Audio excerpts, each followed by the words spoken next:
Hey everyone, it's Oni on Yabor, and today we are back with another video on just focus on yourself, either the best or worst advice you ever heard. Now, this phrase I feel like has become something more popular in the modern day, this idea of just focusing on yourself, and I think there's a lot of nuance to this comment. Perhaps it's been your experience, perhaps not, but I think oftentimes we are told as creatives or just as growing adults in the 21st century that it's critical and important to focus on yourself and do things by yourself, for yourself, love yourself. Everything's about the self. Now, where I do recognize that is helpful is in terms of building accountability and specifically enabling you to move towards your goals through as an agent. This is really important. But in a lot of ways, there can also be some more insidious, underlying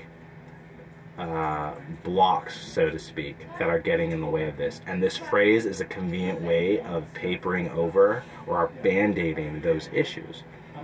Now, let's roll it back and get down to the fundamental issue. Really, what it is, it's really about finding and monitoring your human needs. Right? Because ultimately at the end of the day, as a human being, you are fundamentally a social creature. Your idea of self actually extends beyond your personal identity of you. So what that means is you have your given name, right? So like me, I'm Oni Onyabor, right? But Oni is my given name, Onyabor. Well, actually it's Onyabor and Yabor, but Oni is shortened. Anyway, so Oni is my given name. Onyabor is my family name because I come from somewhere. Because the only way I was created and allowed this opportunity at life is that my mother and my father came together, right? And it's through their contributions that I even have a physical body. And recognizing this is the state of all humanity all the time, always. You are never ever separate from this state. And when you believe that you are, you begin to forget what you are. And then you forget who you are, and eventually you stop being that thing.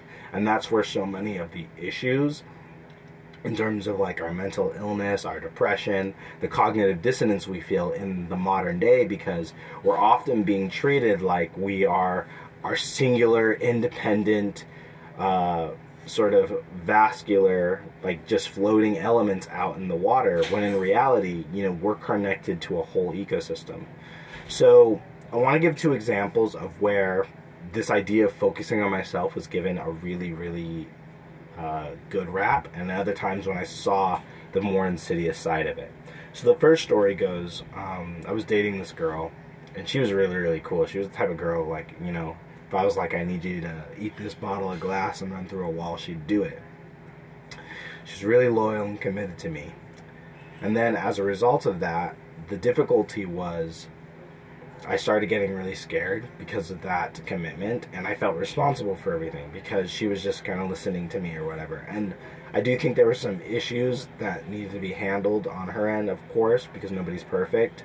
But ultimately, looking back at that, the one thing I see is that I had a lot of fear about taking responsibility for another person's safety, and specifically, not only just physical safety, but like their emotional safety, their mental welfare, all the things that are involved with needing to be a partner in a romantic relationship. So I remember speaking with my friend and telling him a lot of these things, but I was talking around it. I was blaming her, I was putting a lot of things on her, talking about all her inabilities, because I was unwilling to really look inside myself and what I was needing, and recognizing her limitations to fulfill that, specifically because, you know, you don't look to a steak to fulfill your thirst, right? That's not really the place you go to. And there were things that specifically I needed from myself that she couldn't give me, but I was looking to her to fulfill those things. So when I spoke to my friend, he spoke to me. He's a really good friend of mine, and he said, hey man, you need to use your feelings about your girlfriend, and specifically her, as a reflection of yourself, and recognize that what you're putting on her are things that she's not really even able to do, and recognize that what it's speaking to you is that there are needs of yours that are not being fulfilled, and you're looking to her to fulfill them, when in reality there's parts of that where you need to seek the solution to finding those needs fulfilled. Now what that means is that because you're a human being, you're always going to have needs outside of yourself. You're going to need to drink water. You're going to need to eat food. You're going to need to clothe yourself. You're going to need to live in a house, right? And a lot of those things are outside of the self, right? We're still subject to the elements of reality and temporal space and time. However, in spite of that, the focus on oneself is taking responsibility where things start and end with you, but ultimately recognizing in the middle there's a lot of other elements that you're going to be subject to, and you have to learn to work with them. And that's where I want to go into the second example, because I had a friend who had committed, he had self-deleted. I don't know what YouTube will get mad about, so we'll just say he self-deleted and he departed from this earth. And a bunch of my friends kind of had been involved with that. And that was specifically, I'm not going to use the word traumatic or whatever, but it was just shocking at the very least to me, and it inspired some self-reflection. And so in this self-reflection and in this talking, another friend of mine came and spoke to me, and he's a really cool guy. I don't have any beef against him, but he is also a course person, and he's an entrepreneur, and I was going to go out and do this ceremony thing with him. And the whole time while he was talking, and he'd called me, we hadn't spoken for some time, and I'd given him some money when he'd asked for some money, so I was like, I'd just given it to him. And then he was like using it, saying he wanted it for a down payment, and I was like, it's fine, I'm not really thinking like that or whatever. And he kept trying to just get me to join his course, and I told him, like, hey man, I just had a really good friend of mine, like, die, and I'm still trying to just process that and move through that and get my life back on track and fix all these things. I don't really want to talk about this course right now. I really just need a friend. And this is how clearly I spoke to him. I communicated with him that clearly.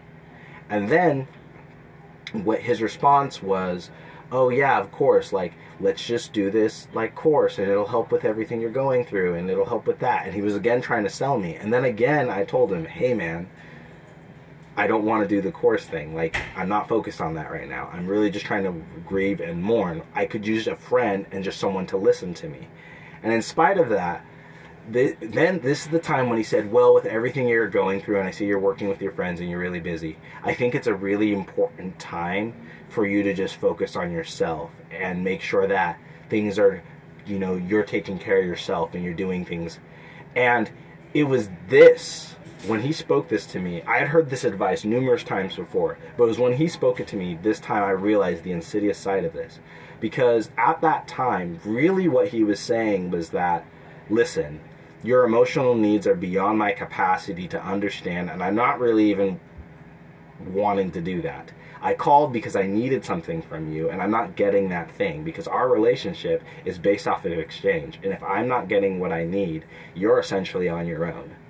And as I started seeing that and speaking with more people, I started hearing that when others would speak it to others, when I'd hear it from myself, I'd realize, like, when people say focus on yourself, that's their way of saying, listen, you have needs that I'm not willing or not able to fulfill. But rather than saying that, they are saying you need to focus on yourself, as they're being your friend, because they still want to be your friend. They just don't want to be your friend in that moment, right? Maybe because they don't know how to, or honestly, in some cases, they just don't want to. And that was something that I had to realize specifically when we are taking care of our inner child. That is one of the most important aspects of life to really control and to protect, because that creative source and feeling our love and connection is paramount to the success of that. Now, if you like what you're hearing, please like and subscribe on the video, comment. It makes a big difference and allows me to share this with as many people as possible. If you do see someone who is in need of this advice, please share it with them. It helps as many people and allows my message to spread. So the last thing I really want to say on this point is, first off, if you're saying this to people because you are not able to fulfill their needs, I think you need to recognize that as a limitation within yourself. Because oftentimes I've come to see, first off, if someone is coming to us because they have emotional needs, that's not a moment of weakness. That's not because there's something wrong with them. It's because they're human. And you need to recognize that, especially creatives, people who dive into the deeper part of our human existence, right? These people are intricately, like you are as well, intricately connected to the deeper emotional and social dynamics that play within human communities. And when you're being rejected or neglected in that, you're going to feel that. And oftentimes other people who maybe are less attached to that part of themselves are able to, put that away and say, hey, you need to focus on yourself.